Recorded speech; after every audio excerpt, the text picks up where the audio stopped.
Hello नमस्कार दोस्तों। जैसा कि हम लोग अभी पर्यावरण अध्ययन पढ़ रहे हैं और आज हमारा जो टॉपिक होगा वह हो जाएगा इकोसिस्टम, इकोलॉजी हम लोग पढ़ने वाले हैं। तो चलिए हम लोग शुरुआत करते हैं पारिस्थितिकी तंत्र, इकोसिस्टम, जहां से सबसे ज़्यादा सवाल पूछा जाता है। इकोलॉजी आपके पर्यावरण अध्ययन का एक ऐसा महत्वपूर्ण टॉपिक है जहां से हमेशा सवाल पूछा ही जाता है ना। तो सबसे पहले हम लोग समझते हैं कि इकोलॉजी कहते क्या है, किसको है, इकोलॉजी का, है ना, क्या मतलब होता है इसका। तो सबसे पहले हम लोग इसको समझेंगे। देखिए, इकोलॉजी जो है यह जीव विज्ञान की एक शाखा है। यह जीव विज्ञान की एक ब्रांच है, एक शाखा हो जाता है। कौन? इकोलॉजी, जिसमें जीव समुदाय और वातावरण के मध्य में एक पारस्परिक संबंध होता है। इसी संबंधों के अध्ययन को ही हम लोग इकोलॉजी कहते हैं, है ना। इसी संबंधों के अध्ययन को हम लोग इकोलॉजी कहते हैं। जैसे में अगर हम लोग देखें तो समझ जाइए कि ये हमारा जीव है ना। जीव ये हो जाता है और जीव के मध्य में और जल के मध्य में पारस्परिक संबंध है। इस जीव के मध्य में और मिट्टी के मध्य में यह पारस्परिक संबंध है ना। जीव के मध्य में और यहाँ पे वनस्पति के मध्य में पारस्परिक संबंध है। और अगर हम लोग जलवायु की भी बात करें कि जीव और जलवायु के मध्य में पारस्परिक संबंध जो है, इसी संबंधों के अध्ययन को ही हम लोग क्या कहते हैं, इसी संबंधों के अध्ययन को हम लोग, है ना, इकोलॉजी कहते हैं, पारिस्थितिकी कहते हैं। सबसे पहले अगर हम लोग बात करें यहाँ पे सबसे पहले अगर बात करें तो इकोलॉजी का, है ना, इकोलॉजी शब्द का प्रयोग सबसे पहले, इकोलॉजी शब्द का प्रयोग सबसे पहले रेक्टर ने किया था।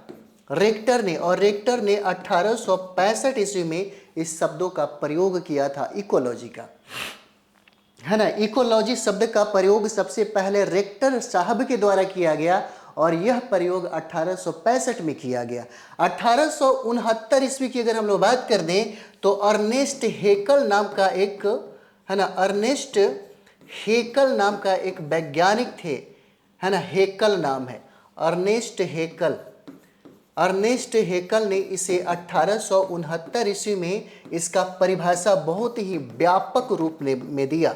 इसका जो परिभाषा है बहुत ही व्यापक रूप में दिया। किसका? इकोलॉजी का। जैसे अभी के समय में जो समस्या सबसे ज़्यादा हमें जो दिखाई देता है ना, जो समस्या इकोलॉजी को लेकर के जो समस्या है ना, पूरी दुनिया में अगर हम लोग बात करें तो यह समस्या क्या है? वनों की कटाई का जो भारत में सबसे ज़्यादा है ना।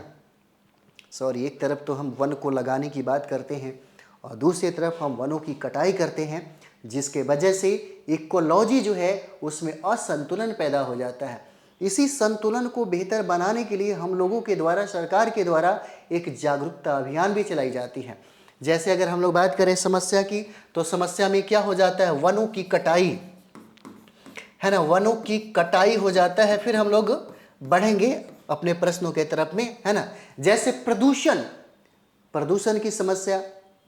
की समस्या भी यहाँ पर हम लोग को देखने को मिलता है। उसके बाद यहाँ पर देखिएगा जलवायु परिवर्तन हो जाता है ना। जलवायु परिवर्तन भी एक समस्या हो जाता है यहाँ पर। और यहाँ पे जैव विविधता की कमी, है ना, जैव विविधता की कमी भी दिखाई देता है। और इतना ही नहीं, प्राकृतिक, है ना, प्राकृतिक आप देखिएगा यहाँ पे, यानी कि प्राकृतिक आवासों का विनाश धीरे धीरे होना शुरू हो जाता है।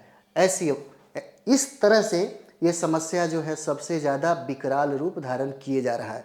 ठीक है, तो चलिए हम लोग आगे बढ़ते हैं। अच्छा, एक चीज़ और भी समझ जाइए, इकोलॉजी और इकोसिस्टम में, है ना, इकोलॉजी और इकोसिस्टम में, है ना, इकोसिस्टम में, है ना, थोड़ा सा का अंतर होता है।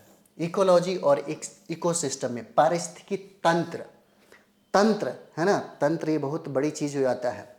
एक दूसरे के साथ ये पारस्परिक संबंधों को दिखाता है, जिसमें एक समुदाय अपने जीवन को जी रहा होता है यहाँ पे, है ना।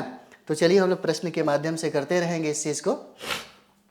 यहाँ पर कहता है कि निम्नलिखित में से कौन सा प्राथमिक उत्पादक है ना, कौन उत्पादक है? प्राइमरी प्रोड्यूसर के बारे में कहता है। निम्नलिखित में से कौन सा प्राथमिक उत्पादक हो जाएगा?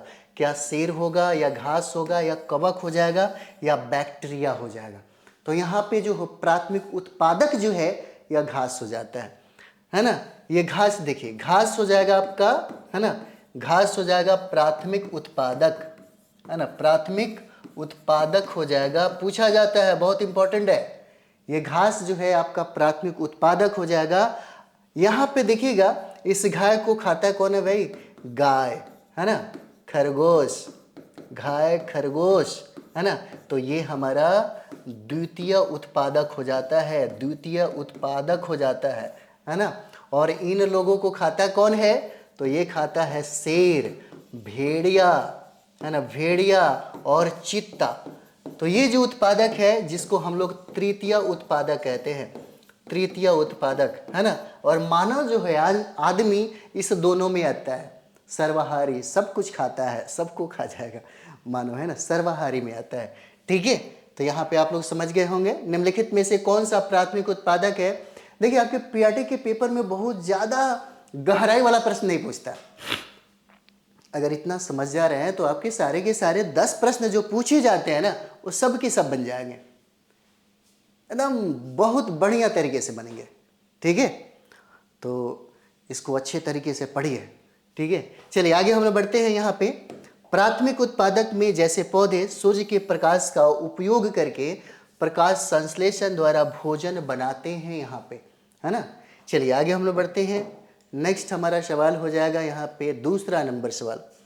दूसरा सवाल है, निम्नलिखित में से कौन सा जलीय पारिस्थितिकी तंत्र का उदाहरण हो जाता है ना। निम्नलिखित में से कौन सा जलीय पारिस्थितिकी तंत्र का उदाहरण हो जाता है? क्या जलीय, है ना, जलीय, क्या मरुस्थल होगा या वन होगा या झील होगा या घास का मैदान हो जाएगा?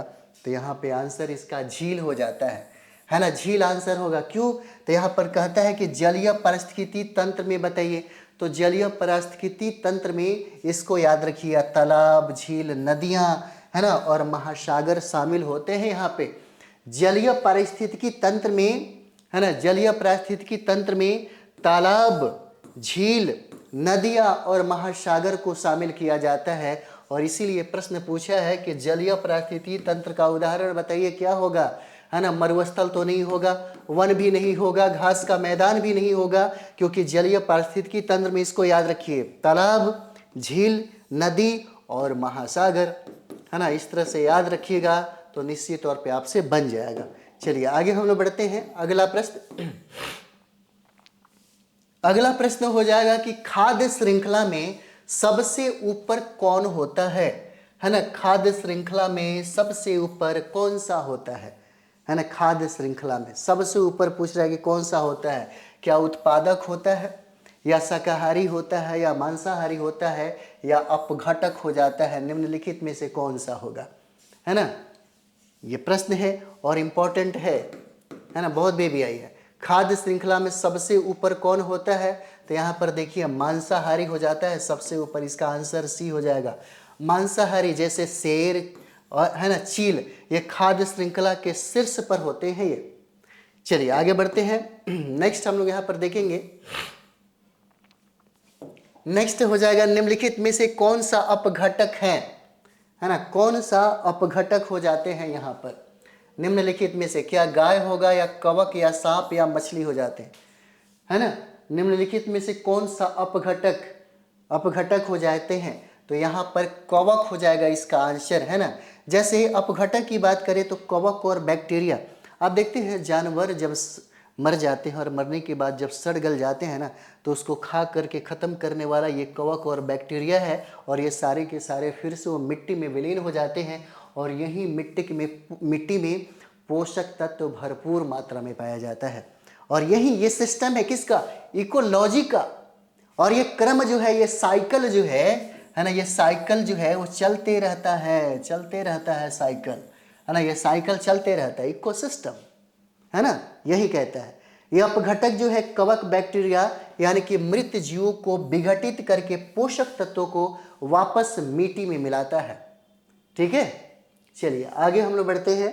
नेक्स्ट हम लोग प्रश्न देखेंगे यहाँ पे। नेक्स्ट हमारा सवाल हो जाएगा, है ना, निम्नलिखित में से कौन सा जैविक कारक नहीं है ना, बायोटिक फैक्टर, बायोटिक फैक्टर नहीं है इसको देखिए, है ना, बायोटिक फैक्टर नहीं है, क्या पौधे नहीं है या जानवर नहीं है या मिट्टी नहीं है या कवक नहीं है, क्या कहता है जैविक फैक्टर, बायोटिक फैक्टर में यहाँ पर मिट्टी नहीं होगा, है ना, आंसर क्या हो जाएगा सी, बाकी पौधे होंगे, बाकी कवक हो जाएंगे, बाकी जीवाणु हो जाएंगे, है ना, बाकी आपके जानवर हो जाते हैं यहाँ पे, है ना। मिट्टी क्या है, एक अजैविक है, ये बायोटिक हो जाता है, कारक है, जबकि पौधे, जानवर, कवक ये जैविक फैक्टर हो जाते हैं, है ना, ये बायोटिक फैक्टर हो जाते हैं। याद रखिएगा, ये जो मिट्टी है ना, मिट्टी हो जाएगा आपका, है ना, ये बायोटिक कारक हो जाते हैं, ठीक है, याद रहेगा।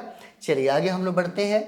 नेक्स्ट हम लोग अगला सवाल देखेंगे यहाँ पे, और अगला सवाल यहाँ पर हो जाएगा, निम्नलिखित में से कौन सा पारिस्थितिकी तंत्र का अजैविक घटक हो जाता है, पारिस्थितिकी तंत्र का अजैविक घटक है। और यही वजह है कि आप देखिएगा हम लोग पीआरटी में जो तैयारी कर रहे हैं, पीआरटी में 1 to 5 के लिए, है ना, 1 to 5 के लिए जो हम लोग अभी पढ़ रहे हैं इकोलॉजी, है ना, यहाँ पे हम लोग पढ़ रहे हैं पर्यावरण अध्याय, और पर्यावरण अध्याय में लगभग 12-13 टॉपिक हमने सेलेक्ट किया था, है ना, सिलेबस में आपका दिया हुआ है, और ये सारे के सारे सिलेबस हम आपको पढ़ा रहे हैं 1 by 1 वीडियो करके, है ना। अभी आप देखिएगा यहाँ पर आपको मिलेगा इकोलॉजी इकोसिस्टम, जो हम लोग अभी पढ़ा रहे हैं, आप लोगों ने भी डिमांड किया था और हमने भी अपने सिलेबस में इसको रखा है ना।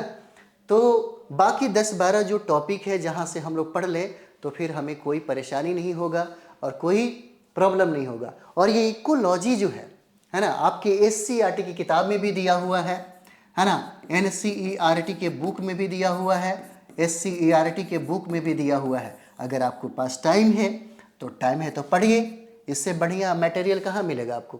प्लस में ये ध्यान देना पड़ेगा कि हमें जो पढ़ना है ना, प्लस में हमें करंट अफेयर्स यानी कि करंट का डाटा भी हमें ध्यान में रख के अपना पढ़ाई करना होगा, क्योंकि इकोलॉजी जो है ना, वर्तमान में घटित घटनाओं के आधार पर ही प्रश्न बनाए जाते हैं, और इसी चीज़ को हम दोनों तरीके से आपके सामने लेकर के आते हैं, है ना। चलिए तो आगे हम लोग देखें, निम्नलिखित में से कौन सा पारिस्थितिकी तंत्र का अजैविक घटक हो जाते हैं। तो अजैविक घटक जो है ये जल हो जाएगा। कौन सा, तो जल हो जाता है, बाकी पौधे, जानवर और बैक्टीरिया, है ना। देखिए अजैविक घटकों में जल, हवा, मिट्टी और सूर्य का प्रकाश शामिल किया गया है। सूर्य का प्रकाश जो है इसको शामिल किया गया है। चलिए नेक्स्ट हम लोग आगे बढ़ते हैं और अगला सवाल हम लोग यहाँ पर देखेंगे। अगला सवाल हो जाएगा, निम्नलिखित में से कौन सा अस्थलीय पारिस्थितिकी तंत्र का उदाहरण हो जाएगा। कौन सा स्थलीय, है ना, स्थलीय पारिस्थितिकी तंत्र का, इकोसिस्टम का उदाहरण हो जाएगा। तो इकोसिस्टम का उदाहरण जो है यह वन हो जाता है। कौन सा स्थलीय पूछा जा रहा है ना, स्थलीय, जलीय, इस सब चीजें ध्यान में रखिएगा। स्थलीय पारिस्थितिकी तंत्र में वन आते हैं, है ना, घास के मैदान हो जाएंगे, मरुस्थल हो जाते हैं, है ना, ये सब चीज को शामिल किया गया है। किसमें, स्थलीय पारिस्थितिकी तंत्र में वन, मरुस्थल, घास के मैदान हो जाएंगे, है ना, इसलिए इसका आंसर क्या हो जाएगा, सी हो जाता है, सी इसका आंसर हो जाएगा। चलिए आगे हम लोग बढ़ते हैं। अगला प्रश्न यहाँ पर देखते हैं हम लोग, ये बहुत इंपॉर्टेंट है। कहता है कि निम्नलिखित में से कौन सा खाद्य श्रृंखला का सही क्रम है ना, खाद्य श्रृंखला का सही क्रम बताइए क्या हो जाएगा, है ना। तो यहाँ पर देखिए बहुत बढ़िया, इसका आंसर ये हो जाएगा, और ये पूछा गया सवाल है आपकी एग्जाम में। खाद्य श्रृंखला का सही क्रम क्या होगा, तो देखिए घास का, है ना, ये घास की मैदान जो है, इस घास को खाता कौन है भाई, तो टिड्डा खाता है, टिड्डा, है ना, टिड्डा खाता है। और टिड्डा, अगर घास को टिड्डा नहीं खाए तो घास जंगल का रूप धारण कर लेगा, है ना। और इसीलिए इस घास को खा करके टिड्डा जो है अपना भरण पोषण करता है, और घास को ज़्यादा, है ना, खतरनाक रूप धारण करने नहीं देता। अब यहाँ पे थोड़ा देर के लिए सोचेंगे कि टिड्डा अगर मेढक के द्वारा नहीं खाया जाए तो यहाँ पे टिड्डा की संख्या इतना ज़्यादा हो जाएगा कि समझिए कि यहाँ पे घास का मैदान ही नहीं होगा, है ना, पारिस्थितिकी तंत्र क्या हो जाएगा, बिगड़ जाएगा, है ना। यहाँ तक कि अगर देखा जाए तो प्रकृति और मानव दोनों के लिए खतरनाक हो जाएगा यहाँ पे, ठीक है। और यहाँ पे जब मेढक है, मेढक क्या करता है, टिड्डा को खाता है, ठीक है। और सांप किसको खाता है, मेढक को। अगर सांप मेढक को नहीं खाए तो मेढकों की आबादी सबसे ज़्यादा बढ़ जाएगी, जो पारिस्थितिकी संतुलन के लिए खतरनाक होगा, है ना। और सांप को अगर चील नहीं खाए तो सांपों की आबादी इतना बढ़ जाएगी, है ना, सांपों की आबादी इतना बढ़ जाएगा, ठीक है, तो बड़ा मुश्किल हो जाता है। इस तरीके से आप देखिएगा एक चैन है जो हमेशा चलते रहता है, ये हमेशा एक सिस्टम है हमारा। इकोलॉजी का मतलब ही एक तंत्र, है ना, सिस्टम का मतलब क्या होता है, तंत्र, ठीक है। और ये चैन जो है हमेशा चलता रहेगा, तब जाकर के हमारा जो पारिस्थितिकी संतुलन है वो बना रहेगा। पारिस्थितिकी संतुलन बिगड़ तब जाता है जब कहीं ना कहीं मानव के द्वारा या प्रकृति के द्वारा समस्या पैदा किया जाता है। खास करके अभी के समय में अगर देखा जाए तो मानवों के द्वारा सबसे ज़्यादा हस्तक्षेप किया जाता है प्रकृति में। लोग अपने फायदे और अपने हित के लिए इस तरीके से प्रकृति के साथ खिलवाड़ कर देते हैं कि जा करके क्या होता है, इकोलॉजी सिस्टम जो हमारा है वह बिगड़ जाता है ना। तो यहाँ पर इसका आंसर हो जाएगा घास, टिड्डा, मेढक, सांप और चील। यह खाद्य श्रृंखला का सही क्रम हो जाता है, इसको ऐसे याद रखिएगा। यह खाद्य श्रृंखला उत्पादक घास से शुरू होकर शीर्ष मांसाहारी तक ये चली जाती है, ठीक है। चलिए आगे हम लोग बढ़ते हैं। नेक्स्ट सवाल यहाँ पर हम लोग देखेंगे 9 नंबर, और यहाँ पर कहता है कि निम्नलिखित में से कौन सा पारिस्थितिकी तंत्र का कार्य नहीं है ना। इकोसिस्टम का कार्य क्या है, नहीं है, या कार्य नहीं है तो कार्य क्या है, सी नहीं होगा। जलवायु परिवर्तन को बढ़ावा देना, जलवायु परिवर्तन को बढ़ावा देना इकोलॉजी सिस्टम का यह वर्क नहीं है, यह काम नहीं है ना। पारिस्थितिकी तंत्र जलवायु परिवर्तन को कम करने में मदद करते हैं, बढ़ावा नहीं देता है ना, बढ़ावा नहीं देता बल्कि इसको कम करता है, ठीक है। चलिए आगे हम लोग बढ़ेंगे और अगला प्रश्न हम लोग यहाँ पर देखते हैं। मोस्ट इंपॉर्टेंट ये प्रश्न आपका हो जाएगा, निम्नलिखित में से कौन सा जैव भू रासायनिक चक्र, है ना, बायो जियो केमिकल साइकिल का उदाहरण हो जाता है। भू रासायनिक चक्र का उदाहरण पूछता है ना। भू रासायनिक चक्र का उदाहरण कौन हो जाएगा यहाँ पे, तो भू रासायनिक चक्र का उदाहरण जो है या जल चक्र हो जाता है। इसका आंसर ए हो जाएगा, है ना, जल चक्र हो जाएगा। यानी कि जो यहाँ पर जैव भू रासायनिक चक्र में जल चक्र, कार्बन चक्र और नाइट्रोजन चक्र शामिल है, तीनों को याद रखेंगे हम लोग, है ना। यहाँ पर जैव भू रासायनिक चक्र में कौन कौन, जल चक्र, कार्बन चक्र और नाइट्रोजन चक्र इसमें शामिल किया गया है। चलिए आगे देखिए। नेक्स्ट हम लोग यहाँ पर देखेंगे कि निम्नलिखित में से कौन सा पारिस्थितिकी तंत्र की विशेषता नहीं है। निम्नलिखित में से कौन सा पारिस्थितिकी तंत्र की विशेषता नहीं है, तो क्या यह ऊर्जा का प्रवाह होगा, या पोषक तत्वों का चक्रण होगा, या स्थिरता है, या अलगाव हो जाता है। तो इसका आंसर जो है डी है ना। नहीं पूछ रहा है इसमें कौन सा इकोलॉजी सिस्टम की विशेषता नहीं है, तो विशेषता नहीं है क्या, अलगाव। अलगाव नहीं होता है, ये तो पारस्परिक संबंधों का अध्ययन ही इकोलॉजी कहलाता है। यहाँ पे इको, है ना, इकोसिस्टम हम लोग कहते हैं इसको। जीवों का एक समुदाय, है ना, अगर हम लोग बात करें तो देखिएगा, जीवों का एक समुदाय, है ना, एक समूह है जो विशिष्ट वातावरण में रहते हैं, है ना, विशिष्ट वातावरण में रहते हैं और एक दूसरे के साथ अंतःक्रिया वाली संबंध रखते हैं। एक दूसरे के साथ क्या करते हैं, अंतःक्रिया वाली संबंध रखते हैं, और इसी अध्ययन को हम लोग इकोसिस्टम कहते हैं। इसी को हम लोग क्या कहते हैं, इकोसिस्टम कहते हैं हम लोग, ठीक है। निम्नलिखित में से कौन सा पारिस्थितिकी तंत्र की विशेषता नहीं है, तो नहीं में क्या हो जाएगा, अलगाव हो जाता है। जैसे पारिस्थितिकी तंत्र में जीव और पर्यावरण आपस में क्या है, जुड़े होते हैं, जुड़े होते हैं, अलग नहीं होते हैं, एक दूसरे के साथ अंतःक्रिया, पारस्परिक संबंध। जैसे हमने आपको कहा था कि जीव का संबंध किससे, जल से, है ना, यहाँ पे देख रहे हैं ना, जल हो जाएगा, मिट्टी हो जाएगा, ठीक है, जलवायु हो जाता है ना, क्या ये सब चीज़ें हैं जहाँ पे मनुष्य का जो संबंध है या जीव का जो संबंध है एक दूसरे से क्या है, अंतःक्रिया करते हैं यहाँ पे, है ना। यहाँ पे वनस्पति भी हो जाते हैं, ठीक है। तो इसके साथ क्या है, परस्पर संबंध दिखाता है, अलगाव नहीं हो सकता, है ना, अलगाव नहीं हो सकता। चलिए तो यहाँ पे इसका आंसर जो है डी हो जाता है। नेक्स्ट हम लोग आगे बढ़ते हैं। अगला प्रश्न हो जाएगा यहाँ पे, निम्नलिखित में से कौन सा मानव गतिविधियां पारिस्थितिकी तंत्र को नुकसान पहुंचाती है? पारिस्थितिकी तंत्र जो इकोसिस्टम जो है ना, उसको नुकसान पहुंचाने वाली मानव गतिविधियां कौन सा है? तो वनीकरण। क्या वन को लगाने से पारिस्थितिकी तंत्र बिगड़ जाता है? क्या प्रदूषण के बढ़ जाने से, है ना, प्रदूषण के बढ़ जाने से पारिस्थितिकी तंत्र बिगड़ जाता है? या जैविक खेती करने से पारिस्थितिकी तंत्र बिगड़ जाएगा? वर्षा जल संचयन अगर किया जाए तो क्या पारिस्थितिकी तंत्र बिगड़ जाएगा? तो देखिए, इकोसिस्टम तंत्र को नुकसान पहुंचाता कौन है?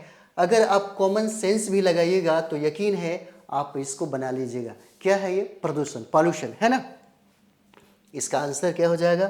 तो बी हो जाता है ना। इसका आंसर क्या है? बी हो जाएगा। जैसे वन लगाने से तो पारिस्थितिकी इकोसिस्टम है, इसमें सुधार हो जाती है, संतुलन बनाया जा सकता है। जैविक खेती आप अगर कर रहे हैं, है ना, पारंपरिक रूप से अगर जैविक खेती कर रहे हैं जिसमें गोबर खादों का इस्तेमाल करके रासायनिक खादों का प्रयोग अगर न किया जाए तो हमारा जो इकोसिस्टम है बहुत ही स्ट्रांग हो जाएगा। अगर हम लोग वर्षा जल को संचय अगर कर लेते हैं तो हमारा इकोसिस्टम स्ट्रांग होता है, नहीं कि नुकसान पहुंचेगा।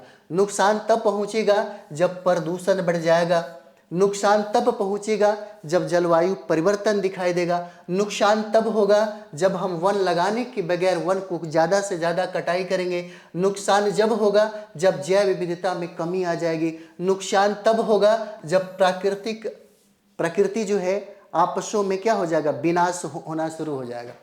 ठीक है, चलिए नेक्स्ट हम लोग यहाँ पर देखेंगे अगला। नेक्स्ट हमारा ये सवाल है, निम्नलिखित में से कौन सा पारिस्थितिकी तंत्र का प्रकार नहीं है? प्रकार नहीं है ना। इकोसिस्टम का प्रकार नहीं है तो कौन हो जाएगा? तो ये हमारा आभासी हो जाता है। देखिए, इकोसिस्टम प्राकृतिक वन, झील, है ना, या कृत्रिम कृषि खेत हो सकते हैं, आभासी नहीं हो सकते। चलिए आगे बढ़ते हैं। अगला प्रश्न हम लोग यहाँ पर देखते हैं और अगला प्रश्न हमारा हो जाएगा, निम्नलिखित में से कौन सा इकोसिस्टम तंत्र सेवा का उदाहरण हो जाता है ना। इकोसिस्टम सर्विस का उदाहरण कौन सा हो जाएगा? तो इसका उदाहरण वायु शुद्धिकरण हो जाता है ना। वायु शुद्धिकरण, इसका आंसर ए होगा। निम्नलिखित में से कौन सा पारिस्थितिकी तंत्र, है ना, सेवा का उदाहरण हो जाता है? तो ये वायु शुद्धिकरण हो जाएगा। पारिस्थितिकी तंत्र वायु शुद्ध करने, जल संचयन और जलवायु नियंत्रण जैसी सेवाएं प्रदान करता है, इंपॉर्टेंट हो जाता है ना, इंपॉर्टेंट हो जाता है। चलिए आगे हम लोग बढ़े। अगला प्रश्न हम लोग यहाँ पर देखते हैं और अगला प्रश्न हो जाएगा कि निम्नलिखित में से कौन सा पारिस्थितिकी तंत्र का स्तर नहीं है ना। लेवल ऑफ ऑर्गेनाइजेशन क्या है? नहीं है। नहीं है में क्या होगा? तो अणु हो जाएगा इसका आंसर। नहीं है क्या? बाकी सब हो जाएगा, जीव भी होगा, समुदाय भी होगा, जनसंख्या भी होगा। इकोसिस्टम ये सारे के बीच में अंतःक्रिया संबंध होते हैं, एक दूसरे का पारस्परिक संबंध होते हैं, है ना। काम चलबे नहीं करेगा। अगर देखा जाए तो एक दूसरे के बगैर जिंदगी ठप हो जाएगी, खत्म पड़ जाएगी, फिर कोई इकोसिस्टम ही नहीं रहेगा यहाँ पे, है ना। यही बात है। पारिस्थितिकी तंत्र के स्तर है जीव, जनसंख्या, समुदाय, पारिस्थितिकी तंत्र और यहाँ पे जीव मंडल हो जाता है। ठीक है, इसमें कहता है कि कौन नहीं है? तो अणु जो है, अणु नहीं होगा। इसका आंसर डी हो जाता है। चलिए अगला सवाल हम लोग यहाँ पर देखते हैं। निम्नलिखित में से कौन सा पारिस्थितिकी तंत्र का गैर नवीकरणीय संसाधन हो जाएगा, है ना। गैर नवीकरणीय संसाधन कौन है? तो गैर नवीकरणीय संसाधन के बारे में अगर हम लोग बात करें तो यहाँ पर यह जीवाश्म ईंधन हो जाता है ना। जीवाश्म ईंधन है। कौन सा गैर नवीकरणीय संसाधन में कौन कौन आ जाएंगे? तो ये जीवाश्म ईंधन हो जाते हैं।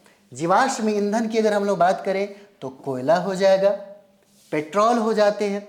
और एक दिन ऐसा समय आएगा कि ये जीवाश्म ईंधन जो है समाप्त हो जाएगा। आज हमारे भारत में भी देखिए, इतना ज़्यादा कोयले का प्रयोग किया गया, इतना ज़्यादा पेट्रोल का प्रयोग किया गया कि हम लोगों ने क्या किया?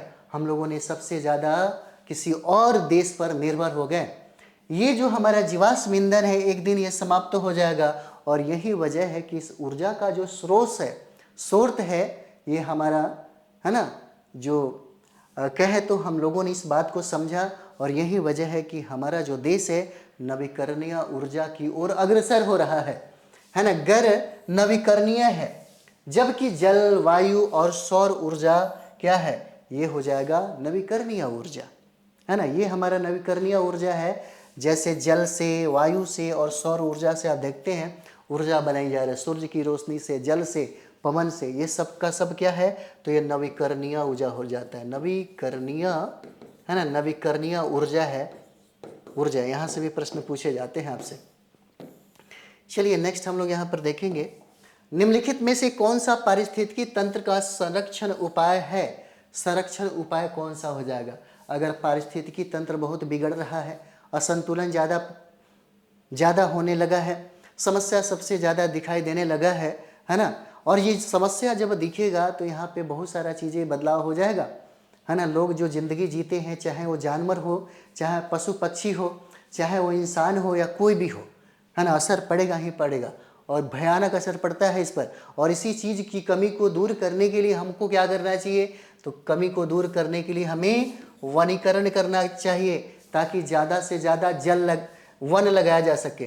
जैसे यहाँ पर देखिए, अगर वन ज़्यादा से ज़्यादा लगाया जाए तो वन ज़्यादा से ज़्यादा लगाने से क्या होगा, जो इकोसिस्टम हमारा है ना, इकोसिस्टम की अगर हम लोग बात करें तो इकोसिस्टम हमारा क्या होगा, ये संतुलित हो जाएगा।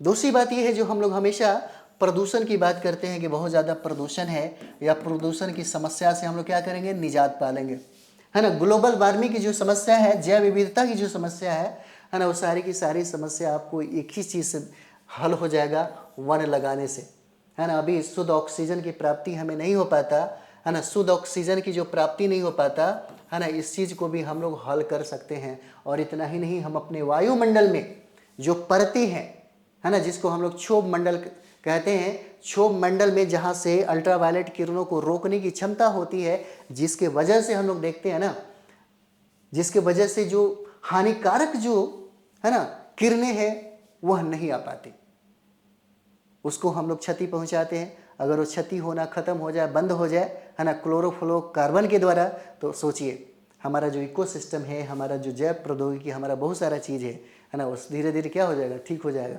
फिर हम इतना खर्चा जो करते हैं, है ना, ग्लोबल वार्मिंग को लेकर के, कॉप देखते हैं, कॉप को लेकर के हमेशा ये बना रहता है कि कार्बन इतना ज़्यादा लोग क्या करते हैं, रिलीज करते हैं, उसको कम किया जाए। अभी देखिए वातावरण में गर्मी सबसे ज़्यादा है, बहुत सारा समस्या है। इस सारे समस्याओं से निजात पाया जा सकता है सिर्फ वन लगाने से ही।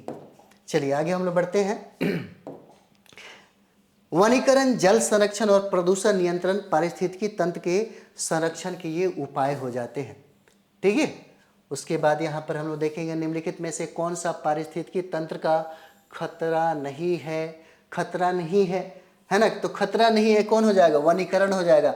बाकी तो जैव विविधता का नुकसान ये भी खतरा है, प्रदूषण भी खतरा है, जलवायु परिवर्तन ये भी खतरा है, लेकिन खतरा नहीं है तो क्या हो जाएगा, वनीकरण, वन ज़्यादा लगाने से।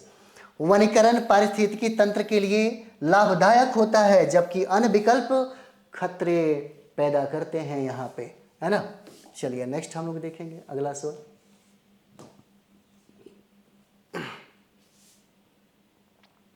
चलिए अगला सवाल है, निम्नलिखित में से कौन सा पारिस्थितिकी तंत्र का सूक्ष्म जीवीय घटक हो जाता है।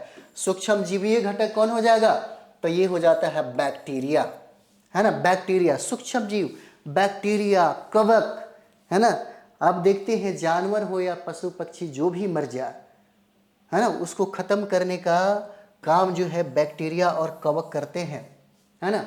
और यही बैक्टीरिया और कवक जो है उस मांस को खा करके सड़े गले जो पोषक मतलब जो भी तत्व है उसको सड़े गले को ख़त्म करने के बाद फिर से वो मिट्टी में ला देते हैं, और यही वजह है कि अब मिट्टी फिर से उपजाऊ हो जाता है ना। और यही कहता है कि सूक्ष्म जीव कौन, ये बैक्टीरिया और कवक पारिस्थितिकी तंत्र के लिए क्या हो जाते हैं, महत्वपूर्ण घटक हो जाते हैं। हर जगह आपको ये काम देता है ना। चलिए आगे हम लोग देखें, थ्योरी क्लास में आप चाहे तो पूरे डिटेल्स में पढ़ सकते हैं, है ना। थ्योरी क्लास यूट्यूब पे हम बहुत जल्दी लेकर के आ रहे हैं, उसका भी आपको बेनिफिट मिलेगा। चलिए यहाँ पे हम लोग देखेंगे, निम्नलिखित में से कौन सा पारिस्थितिकी तंत्र की स्थिरता के लिए आवश्यक हो जाता है ना। निम्नलिखित में से कौन सा पारिस्थितिकी तंत्र की स्थिरता के लिए आवश्यक हो जाता है, तो यह आवश्यक जैव विविधता हो जाएगा। इसका आंसर सॉरी ये हो जाता है ना। जैव विविधता पारिस्थितिकी तंत्र को स्थिर और टिकाऊ बनाती है। जैव विविधता है ना, बहुत ही इंपॉर्टेंट है आपका, क्योंकि हमें जैव विविधता भी पढ़ना है। हमारे टॉपिक में जैव विविधता भी है, इसके बाद हम आपको यही जैव विविधता कराने वाले हैं, ठीक है। चलिए, तो ये हमारा जो सवाल था यहाँ इकोलॉजी सिस्टम का, तो यहाँ पे ये समाप्त होता है और काफ़ी है, ठीक है। तो इस सेशन को ज़रूर लाइक करिए, कमेंट्स करते रहिए, है ना। आपने कहा था इकोलॉजी सिस्टम पे, आपने कहा था, इसलिए मैंने सोचा कि सबसे पहले इकोलॉजी सिस्टम को ही देख लिया जाए, है ना। और बहुत ईजिली प्रश्न पूछा जाता है, इतना भी नहीं कि बहुत गहराई में जाकर के प्रश्न पूछा जाता है। आराम से बुक अगर है तो बुक का अध्ययन कर लीजिए, एनसीईआरटी एससीईआरटी से भी, है ना, बहुत सारा चीज़ें कंप्लीट हो जाएगा। बाकी ये सब चीज़ें हैं, बहुत हेल्प करने वाला है। तो हम लोग मिलते हैं अगले वीडियो में। थैंक यू वेरी मच आप सभी लोगों को।